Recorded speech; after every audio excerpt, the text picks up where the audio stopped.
ഇനി ജർമ്മനിയിൽ നിന്നൊരു കാഴ്ചയിലേക്ക് പോവാം. ലോകകപ്പ് മത്സരങ്ങൾ തുടങ്ങിയാൽ ഈ പ്രവചന സിംഹങ്ങളുടെ ഒരു ഒഴുക്ക് തന്നെയുണ്ടല്ലോ. 2010 ലോകകപ്പിലെ മത്സരങ്ങൾ കൃത്യമായി പ്രവചിച്ച പോൾ നീരാളിയാണ് മനുഷ്യബുദ്ധിയേക്കാൾ കൃത്യത കാണിച്ചത്. ഇത്തവണ ഒരു ആനയും ഒരു ഒറാങ്കുട്ടാനുമുണ്ട് പ്രവചനവുമായി, അതും ജർമ്മനിയിൽ നിന്നാണ്. ജർമ്മനിയുടെ ഇന്നത്തെ മത്സരത്തിന്റെ പ്രവചനമാണ് അവർ നടത്തുന്നത്. ഒറാങ്കുട്ടാൻ പ്രവചിച്ചത് ഒന്ന്, ആന പ്രവചിച്ചത് മറ്റൊന്ന്. ആര് ശരിയാകുമെന്നുള്ള കാത്തിരിപ്പിലാണ് അവർ.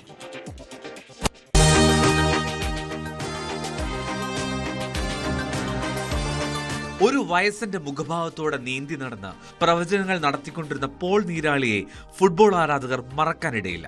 2010 ദക്ഷിണാഫ്രിക്കൻ ലോകകപ്പിൽ താരങ്ങളെക്കാൾ വലിയ താരമായിരുന്നു അന്ന് പോള്. മത്സരിക്കുന്ന ടീമുകളുടെ പതാകകൾ പതിപ്പിച്ച 2 പെട്ടികൾ. ഏത് പെട്ടിയിൽ നിന്ന് പോൾ നീരാളി ഭക്ഷണമെടുക്കുന്നോ ആ ടീം ജയിക്കും എന്നതായിരുന്നു പ്രവചനം. യാദൃശ്ചികമായിരിക്കാം, പക്ഷേ അന്ന് ഫൈനലിലെ സ്പെയിനിന്റെ ജയം ഉൾപ്പെടെ പോൾ കിറുകൃത്യമായി പ്രവചിച്ചു. മാസങ്ങൾക്ക് ശേഷം ആ പോൾ നീരാളി ചത്തപ്പോൾ പോലും ലോകം മുഴുവൻ വാർത്തയാക്കി. ജർമ്മനിയിലെ ആ പ്രവചന നീരാളിക്ക് ശേഷം ഇപ്പോൾ ജർമ്മനി തന്നെ അവതരിപ്പിക്കുന്നു 2 പുതിയ പ്രവചനക്കാരെ, താരകും വാൾട്ടറും. കൊളോൺ മൃഗശാലയിലെ താരങ്ങളാണ് 2 പേരും. ഏഷ്യൻ ആനയാണ് താരക്. രാജ്യങ്ങളുടെ കൊടികൾ പതിപ്പിച്ച പന്തുകൾ താരകിന് നൽകും.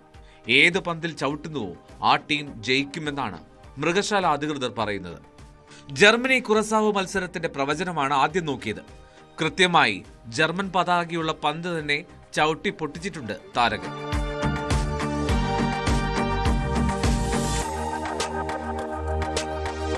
അടുത്ത പ്രവചനക്കാരൻ വാൾട്ടർ എന്ന ഒറാങ്കുട്ടാനാണ്.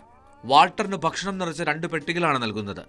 2 പൊതികളും വാൾട്ടർ എടുത്തെങ്കിലും കുറസാവോ പതാക പതിച്ച പൊതിയിൽ നിന്നാണ് അവൻ ഭക്ഷണം കഴിച്ചത്.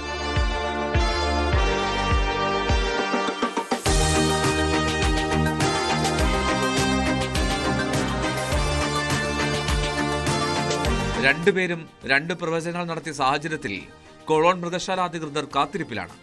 ആരുടെ പ്രവചനമാകും ശരിയാവുക എന്ന ആകാംക്ഷയിൽ. World cup desk, news 18.